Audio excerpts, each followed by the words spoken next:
Hello and welcome to another edition of The Tigers Down Under. I'm your host, Alex, and with me this week I have Dan. How are you, Dan? Yeah, pretty good. It's nice to come on and be able to talk about a win instead of the three in a row that we went down before Christmas. Yeah. I mean, it was starting to become a little worrisome. And I know I was talking last episode with Logan that I guess sort of echoes of last season where we went on that sort of poor run of form. And then, yes, we had the little break because of COVID. Last time it was a much longer break. And we sort of thought, okay, maybe this break will sort of set us right to kick on and stay in the championship. And unfortunately, it wasn't the case last season. But certainly this season, the break seems to have done us a bit of good. We've got George Honeyman back in the side for starters, which is always a positive sign. And we came away with the win against Charlton. A few talking points out of this game, I would dare to say. But I'll get your thoughts first on, I guess, the manner of the win. And obviously we had a bit of rotated personnel for COVID-related reasons. George Long in goal, for instance. What were your thoughts on that? Yeah, look, I think as you mentioned, like with how things went last season and whether the break was going to help us or hinder us, it was nice to see that it definitely helped us, or it helped us this time, and the break was beneficial. We came out and we actually had a positive performance after it. I thought that was really good. I was really pleased. I don't think there's no one who really actually had a poor game across our whole team. I think, I don't know. I guess I'd say maybe the man leading the line. My thoughts. Oh, okay, yeah. I'd actually completely. I was sort of going, yeah, you're right. Everyone was really good, and I went, maybe not Thomas. Yes, right. He I guess the way I would describe it is that his performance was so average that it completely slipped my mind. He didn't do anything that was particularly bad, but he didn't do anything. He did nothing noteworthy at all, like in either regard. So, yeah, okay. So the other 10 were really good. Yeah, look. You've thrown my train of thought for a second there. Right, and the lineup, I guess, I wasn't really sure how that was going to look, having been forced to those postponements because of the COVID, some positive COVID results. So that was, I guess, it was a bit of a surprise, but I guess it's also gave us that indication of who it was, regardless of whether McCann is going to name many of those names or not.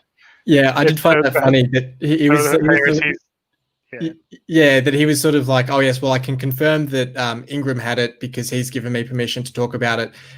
Scott, Burke, and Elder all missed the game, but I can't talk about why they were missing, sort of thing. It's like, gee, I wonder. I can't put my finger on what it could be. Yeah, it's really like, if it was anything else, he would have just said. So it's like, yeah, it's like if they were injured, he'd just say they were injured. There's no he wouldn't beat around the bush in that manner. So it's pretty clear that they had it, but hopefully they're all going to be all right. I think we've got another sort of a break now because I think Wigan has blown some positives. So it's not until we got it's about a week from today, I think, isn't it? Until our it is, yes. We've got the Cup game. Which, I'm starting to get I mean, we'll talk about the Fleetwood game a little bit later anyway, but I am starting to get a little bit skeptical about these sorts of cups and the potential for their completion, because I think with the number of cases in the UK now, and especially at these lower levels where testing isn't really being done, I think the biggest test for me, or the most interesting thing for me, will be in the FA Cup when Spurs plays at Marine or someone who are like, 8th division or 7th division or something like that. That makes sense because they've just announced that everyone that's not, so League 1 and 2 are going ahead. Everyone below is being told to they're off. So, and I think so I think Marine have got they've got some special exemption for this game, and I guess the presumption is they're going to lose it. But just even in terms of the players going to get tested and that sort of thing, so that Spurs don't then get infected. And I think things like the EFL Trophy, very quickly, I think they're going to say, well, we need the time to fill in games that have been postponed. Yeah, I think there's so many potential ramifications and ways that in cross sections and intersections and ways that this season is going to go in regards to those cup games and things. It's almost impossible to predict, but while we've got a game to play, I'm happy to play it, and I think it just gives an opportunity for players to keep fitness or try and regain some fitness after assuming they've forcibly had a couple of weeks rest, and various other things. But Yeah. I think but back to the Charlton game, which I thought was a strong performance from most, and I guess the lineup became an indication of who had contracted or had a positive test result. It was nice. I think it was a nice. It ended up being, even though it was essentially a forced rotation, it was nice to see guys like Fleming get a go, get a bit of a run, and I think he sort of grabbed that with both hands. I thought he had a really strong game. Adelakun scored a goal. Sadly, his Tried a last backflip. goal for the tried a backflip.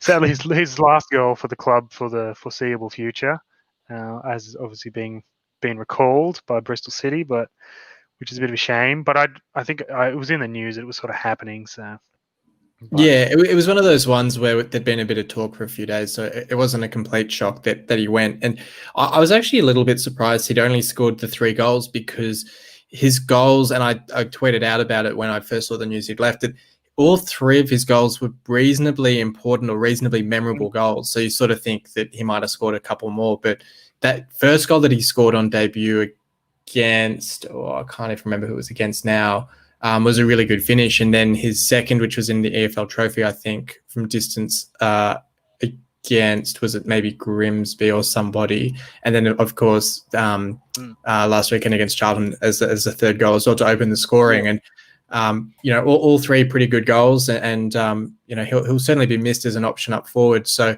we'll maybe talk a little bit later about potential options in the transfer window to replace him. Second goal scored by Doherty as well, which was a really great finish from really well-worked play from Lewis Potter, first of all, to get it in the box for Wilkes, who really, he probably should have scored from the chance, but then a brilliant back heel from Honeyman to set up Doherty.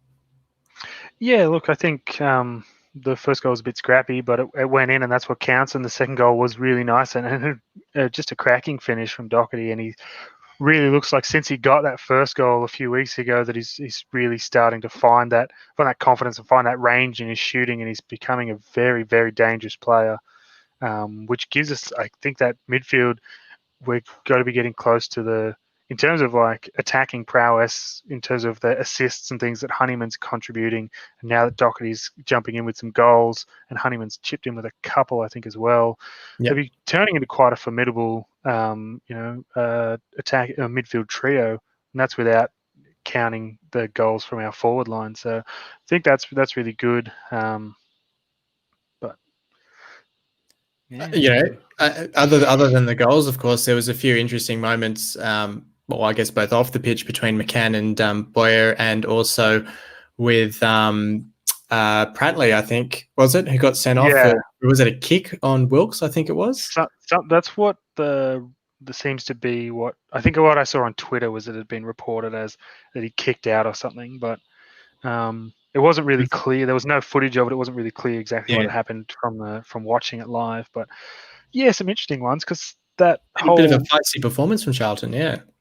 Yeah, it was weird because they had a corner, or we had a corner or something, and then the game stopped and the ref had to go over and talk to the managers, and it's this whole thing, and I had no idea what any of it was about. And the same with the red card, like the ball stopped, and then he went over and Pratley was sent off, and I was scratching my head going, what actually just happened? And then I was like, oh, maybe and then I think on the call they were like, oh, maybe he said something to the touchy or something. So then I was like, oh, well, maybe he probably did. He's been a bit of a character so far. So look, it was a game that had its moments, but I don't think that red card in no way influenced the outcome. I think we were pretty clear winners, and I think we outperformed them in pretty much all regards. So And it's just interesting because it didn't strike me. It wasn't a game of, heavy tackles or anything like that from us, or, time wasting or anything like that to sort of provoke the sort of response that we got from Charlton, where they just seemed really up for a lot of niggle and complaining to the ref. And I mean, even their social media account was getting into it with calls of, potential penalties and other things. And as always, Ben Towse, the social media manager for Hull City, really on top of his game with the tweet after the game where he said, we've checked the analyst tape and it's a 2-0 victory for City, to sort of mock some of the Charlton tweets about, the analysts are saying it's a handball in the box and all that sort of thing. It was quite good fun. Yeah, look, I'm not sure. I guess you wonder if I'm wondering if maybe like that was part of their game plan, or like to disrupt our game and disrupt our attacking play was just to try and get and niggle and get in the refs here and try and upset us that way. Because stranger things have happened, and I know sometimes, against a big team in the division or whatever, that even though Charlton's like for that division is a reason, they're a big club as well. They drop down with us, so. Yeah, I don't know. It just seems sometimes again that's your way to try and to stop them being able to attack is just have the ref, getting in the ref's ear and getting the whistle blown and play stopped regularly. Which, I mean, with the way that we play and the way that like how we like to play those fast plays, slowing down the game, and that is probably a decent tactic. It just didn't work out for them. Was it Swindon, or I think it was Swindon, who really took advantage of free kicks and taking quick free kicks and quick set pieces to disrupt us? So I wonder if Charlton was hoping for a bit of similar strategy on that front as well. I guess then I'll give my 3 votes for the MVP, and it's hard to look past Honeyman for the 3 votes in this one. I think a pretty outstanding display from him again, and thankfully no yellow card. I was a bit nervous a couple of times that he was going to get a card which would have had him suspended for the next game, but thankfully avoided that. I'll give the 2 to Greaves. So I thought, it was Greaves whose ball kind of set up the first goal by playing, I think, Wilkes into space, and then he had a few other really good set piece or set plays as well with his passing, and his confidence is just growing game after game, and there was a few times he was pushing up pretty far in the pitch, so clearly becoming quite confident in his play as well. And I'll give the 1 to Doherty, who, great second goal, and as you've already said, his confidence seems to be growing now after he's broken his duck and really starting to give us quite an attacking threat out of midfield.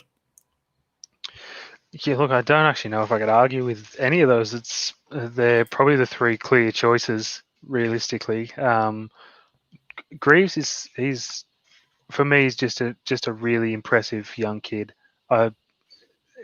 especially in that center half to step in as a young kid and essentially have a seamless transition into the first team and all but a mistake-free first 20 games or whatever. That's really good signs anyway to come, and the comments that he makes to the media show he's got a good head on his shoulders. He's a nice, grounded kid, so I really like it. I really just he deserves the success that he's getting, and I think when you think of that, we paid a couple of million for Device, did we? How much did we pay for Device? No, it might have been about 700,000 or something. Oh, yeah. But we paid a fair amount of money for him and from PSV Eindhoven, a young rated talent from a big club that is pretty well renowned for producing decent centre halves.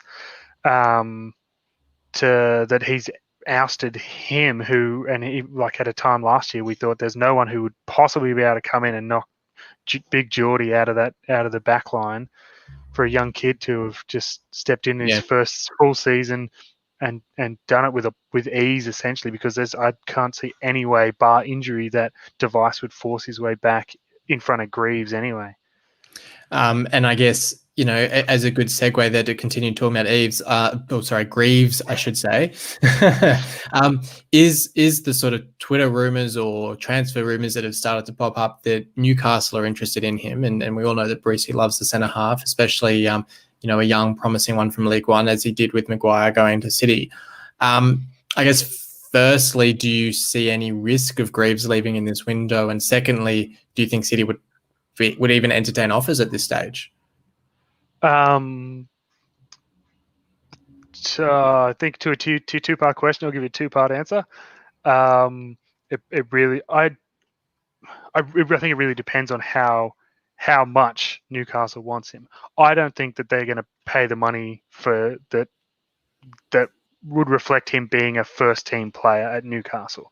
So I don't think that we would entertain the offer in that regard, because I think they'll come in and they'll offer maybe a couple of 100,000 or something. It'll be a cheap buy for them for a 19-year-old centre half to come in and be a squad player, probably go out on loan again anyway or something. So in that regard, I wouldn't imagine that we would. But then again, as is the eternal, every time we have this conversation, the flip side of that coin is that our current owners are running things from a very financial model and are very keen to, reclaim the money that they've invested into this club. And so who knows, anything could happen. What I'm hoping, if they want to reclaim some money, is that MLS interest or something reappears for Device, because that's one that I could feasibly let go. And I think that one makes a lot more sense as well, from the point of view that Device would be on quite a substantial weekly wage. So there'd be the two-part sort of recovery of a fee for Device plus getting his wages off the books when he's not even playing at the moment. I think, I completely agree. I think that's the avenue that they should be focusing on. Look, I hope he doesn't go. I really do. But I guess, like, also at this stage, it's a couple of days in the transfer window. It's nothing more than a footnote in an article. I don't think there's really too much into it. It could just be people go. I mean, like, how long's Greaves been at the club? Bruce was probably here when he was a 12-year-old or something. Just trying to do the maths quickly. But, and so you never know, like, that when Bruce could have just one day been, around the grounds or whatever, and just seen a young centre half, doing his thing.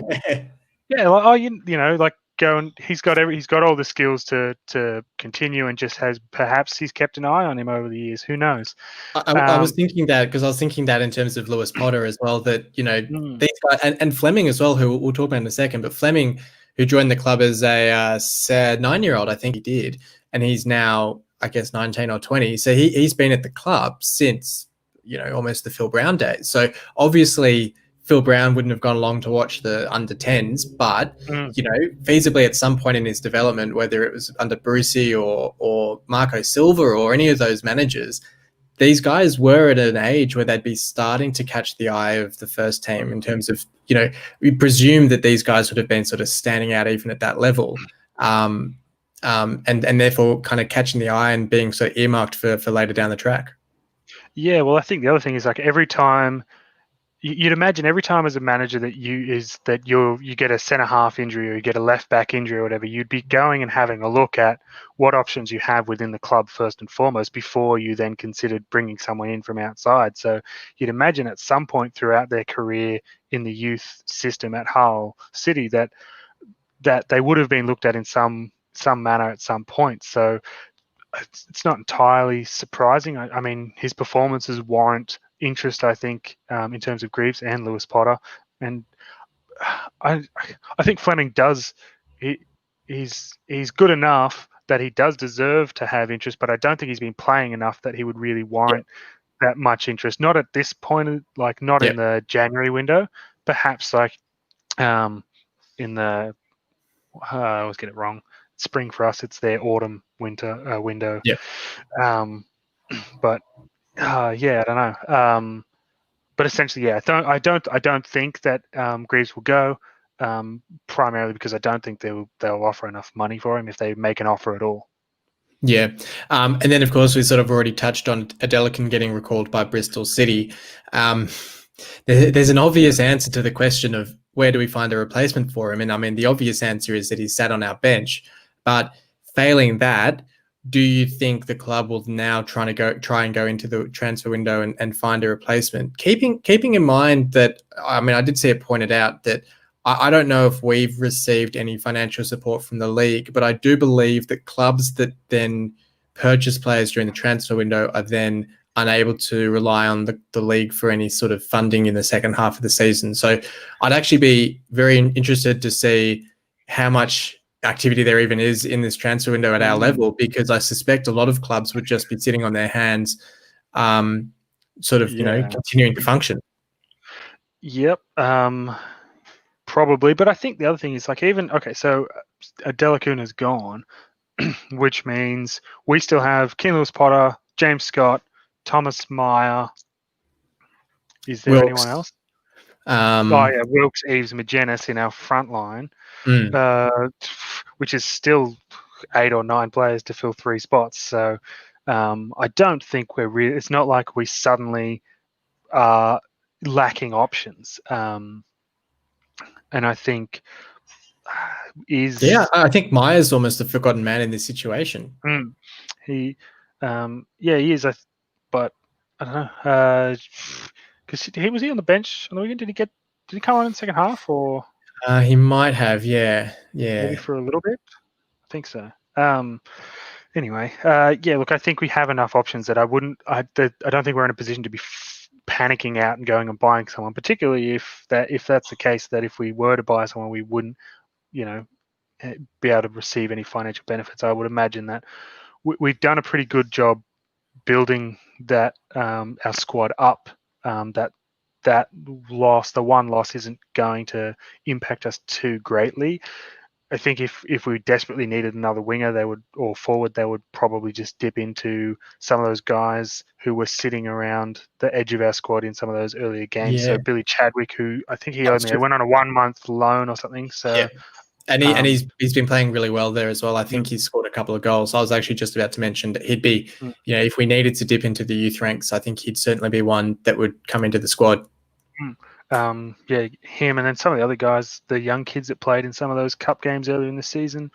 If you desperately needed someone to even just sit on the bench and come on for 20 minutes at the end of a game, they're capable enough that they'd be able to do that, I think.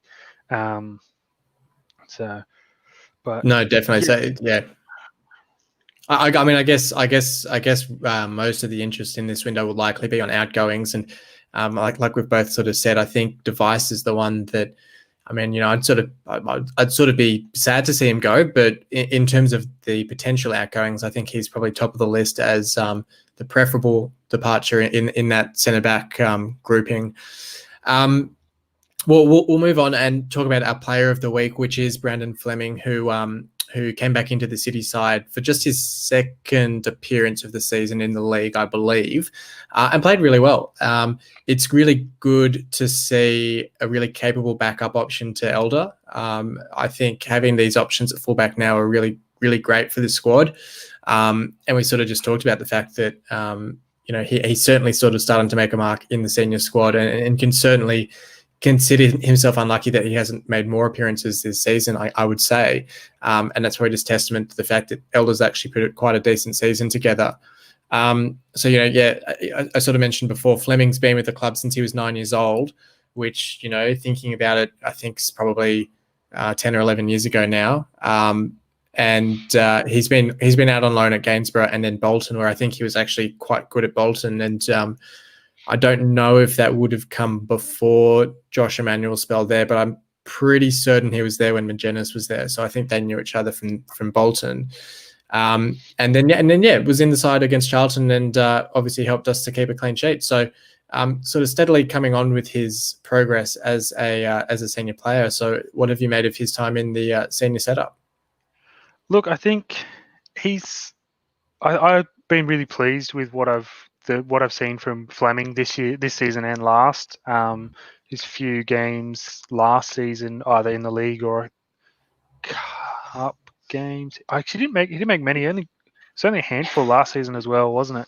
Yeah, so I think it was 2 or 3 in the league, and then a few in the cup. Because we had Fleming, and then there's the other one that I forget who was the right back who went to Gillingham. I'll think of it. Who played in that cup game against Chelsea or whatever. And was it Chelsea? Yeah, Yes. I forget. Anyway, by the by, look, I really like Brandon Fleming. I think he offers a lot going defensively, and he's developing his forward, his attacking play. He was quite involved a few times and with some lovely little 1-2s in the attacking third on the weekend, which was really nice. One thing that was really nice about him, which I read in the last couple of days, was that while there's talk about some of the other young guys going out on loan in the second half of the season, or there was talk of that, whether that still happens because now a lot of those options have disappeared, he basically said, no, I'm staying and I'm going to fight for my place in the first team, which is really good because it would be easy for him to have said, well, basically if Elder's available, I'm not going to get a game, and I may as well go on a loan for a couple of months or whatever and get some games under my belt and then come back in and and then you go, well, if Elder had got injured, they can always recall me anyway or whatever. But it's nice to see him basically say, no, I'm here and I'm going to stay and I'm going to fight for that place because, you never know. Elder's had his history with injuries. So, touch wood, nothing happens, but it wouldn't actually surprise me if he went down and he missed a month of football or something. And then if Fleming had a month of straight football, it would be it would be a very interesting conversation again when Elder had returned to fitness. Because I think overall, when they're between the two of them, when they're at their best, I don't think there's that much between them, to be honest. I don't feel like Elder's leaps and bounds beyond what Brandon Fleming's capable of. I think he just has that. He's got the extra 5 years experience, essentially. Which is what's I don't know, maybe that's in his favour or at the moment, but he's the incumbent at the moment. But I think Fleming's really not that far behind him, so I'm really pleased with how he's coming along, and I'm glad that he wants to stay and fight and push himself and push Elder as well to make sure that they've got the best left back in the squad on the pitch on the weekends. Yeah. And we've seen with and it's Robbie McKenzie, by the way. I looked that one up. Yes. I think but McCann's shown that he's very much apart from Lewis Potter, he will play players on their merits. And we've seen with Josh Emmanuel coming in at right back ahead of Coyle, and that even when Coyle was fully fit, Emmanuel held his spot on the right flank. So. Look, in that sort of situation, if Fleming was to get a month of football under his belt and was sort of starting to string some really good performances together, I don't think Elder would just be rushed back into the side, which is a real credit to the way that Fleming has developed his game so far. Yeah. We'll look ahead then to yet another fixture against Fleetwood, and I guess just before that, I did want to sort of touch on, we were talking before about obviously the Wigan game's been postponed this weekend, and it's a little bit disappointing. I know the club was trying to rearrange the Sunderland fixture for this weekend instead, because I think Sunderland were out without a game as well. And it's pretty disappointing, I think, that we haven't been able to arrange that. I think it would have been really good, first and foremost, just to sort of ease that congestion a little bit by getting one of those delayed games played. But just also the fact that, both clubs now without a game, it just sort of delays our fixtures even more, makes the season quite disjointed for us, with sort of weeks in between our league games at the moment. Yeah, that's weird. And it is a shame that they weren't able to do something about that. But were we at home or away against Wigan? I'll look it up. I think we were going to be away, but I'm guessing on that. Because I wonder if it's like, it would seem ridiculous because there's probably nothing else happening at the KCOM but if we were both scheduled, if Sunderland was scheduled to be away and we were scheduled to be away, perhaps it just came down to the thing that neither of those stadiums were available for them to play the game at, something stupid like that. But yeah, we were going to be away. We were going to be away at Wigan. Yeah, so that's a fair point. It could be something like that. Yeah. It's I can't remember where I was going with that, but so instead we've just got to wait until the Fleetwood game midweek. Normally we sort of don't have a whole lot to say about previous meetings with League One clubs, but we've already had the fortune or misfortune of 2 previous appearances against Fleetwood this season. I guess in interesting news, Joey Barton was sacked by Fleetwood during the week. So I think Simon Wiles, who was their goalkeeping coach, I think, is taking training sessions as the interim manager. In doing the research for this episode, I did see an interesting story that Timmy Cahill has been linked as a potential new manager for Fleetwood. And I mean, I guess they like their sort of raw former players to be managers. They like their big name sort of headline grabbers. So, I mean, there could be some truth to it. I don't think he'd be in charge by the time we play them in 7 days or whatever it is. But it's an interesting rumor. It certainly is. I think I pretty much heard it when you mentioned it earlier, off the air. But yeah, look, if he's interested in getting into management, I mean, not a bad club, I suppose. No whole city, but yeah, there's worse clubs around. Yeah, I mean, Kuhl's starting in League Two. I think he's had a couple of gigs now in League Two. So just even from that sense of starting a tier higher than Kuhl, would potentially, assuming that it goes well for him, it doesn't end up backfiring, would be a decent stepping stone for him. Yeah, look, I think he obviously he knows from his playing days and everything. It's obviously that he knows the game well enough that I think if he was interested in being a manager, I'd have no doubts in his ability to do that. He's a very liked character. I know, like, he's got a very strong reputation throughout the game, and I can't think of anyone who's ever played with him that hasn't given him a positive recommendation, essentially. So I think that is good. It shows that he's obviously got good interpersonal skills, and that's going to help him in managing a bunch of egos in a football club. You'd hope that there's not too many egos in a League One club, but the sort of squad that Joey Barton's put together, I know they had Ched Evans there, but I think they've now released him. So I don't know. Yeah, Joey Barton got him sacked because of a prank that Joey didn't like or something. And then Joey got the sack, so I don't know how that works. I think I read that Ched Evans did an impersonation or something of someone. It might have been of Joey Barton himself or something, but Joey Barton didn't like it. So then basically put him on a disciplinary caution and then got him sacked because it was like his third strike on his contract or something stupid like that. And then they've got him sacked, and he made some weird comments. He was like, "Oh, anyone would love to have Ched Evans in their squad. He'd be an asset to anyone, but we think we're better off without him." It's probably put some money on the next club Ched Evans is going to, knowing his history with football betting, but I don't know. Oh, it was interesting. He's made some interesting comments, but I guess that's Joey Barton. He does strange things and makes strange comments. I think they'll probably be better off without him. I feel like he's just wherever he goes, he's going to be more trouble than he's worth, I think. Yeah. I think this is the quarterfinal. I've sort of lost track of what round, or maybe it's the round before the quarterfinals of the EFL Trophy.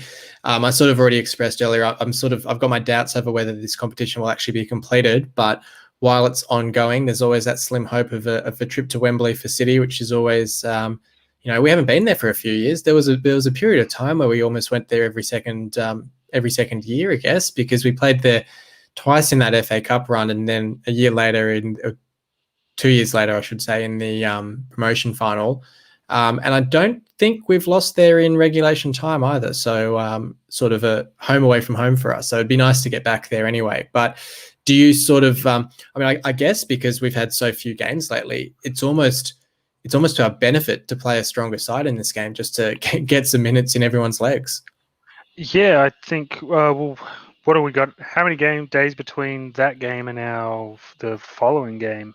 I think maybe 4 days. Let's just have a look. We're then playing Blackpool. Geez, okay, so that's coming back around quickly. So we're playing Blackpool again, Sunday morning our time. So what's that, Wednesday morning to Sunday morning's 4 days, is it? So reasonable break. I think that, especially when they've just essentially they're going to have close to, 3 weeks or something off, basically. Yeah. Between our last, or it might even be more, between our last game and this game. So I'd imagine, or not last, but we had like 10 days, and then Charlton, and then we got it's another 10 days or something, and then so quite a decent sort of rest period. So I'd imagine that we'd be just play the full strength side or the strongest team you've got available at Fleetwood.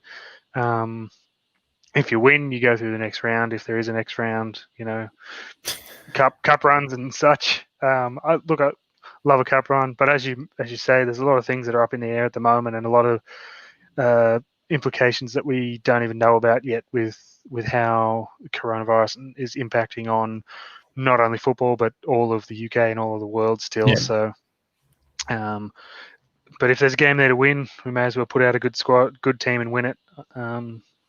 So I'd say we probably put out best squad, best team that's available. And I guess poor Grant would be in a dilemma if he was to play a weekend side, because it would probably mean starting Lewis Potter, and he wouldn't know what to do. It's sort of, it's a bizarre one. I keep hoping that we'll get news on a contract, but each passing day I'm getting a bit more skeptical on that. But I guess it'll come down to who outlasts who at the club, whether Lewis Potter just outlasts McCann at some point. But that'll be interesting. Yeah, I probably agree. I think we go a strong side in this one. I give us the edge as well. I think even with the managerial bounce that Fleetwood might expect, I think we should be too strong for them. I guess honours are sort of split at the moment. We beat them in the FA Cup. They beat us in the league. So I guess this is to put us ahead for the season, ahead of another league game in a few weeks or a few months, I guess. But yeah, I'll probably back us to go through in this one. Yeah, look, I expect to win.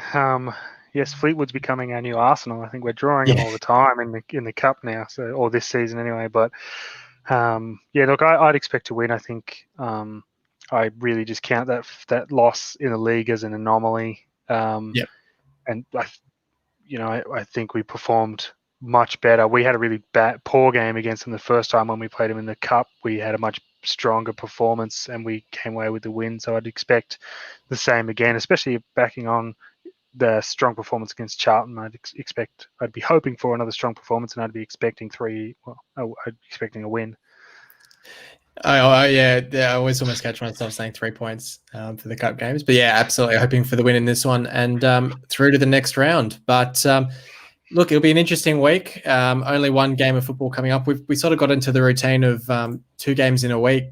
Games are kind of coming thick and fast, and now they're few and far between, which is sort of an odd adjustment to make. With no games over Christmas was especially weird as well. But look, thank you for joining me, Dan, for the episode. Oh, that's all right. It's a pleasure to come on and talk football. No worries, and I guess we'll be back after that Fleetwood game to preview I guess at this stage, Blackpool and first of 2 Accrington Stanley games in a week. And I will have to learn how to say their name properly before that episode if we're going to play them twice in 10 days or something like that. But until next time, come on City.